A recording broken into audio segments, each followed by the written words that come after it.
Hello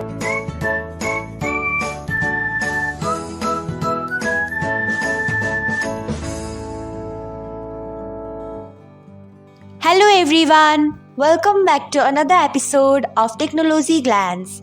Today in this video, I'm going to guide you through how you can close line status on Likee. So, let's get started.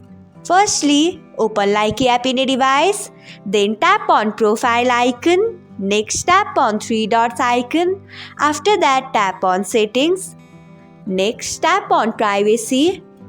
After that, turn off the allow to set my line status public button. So this is how you can close line status on Likee.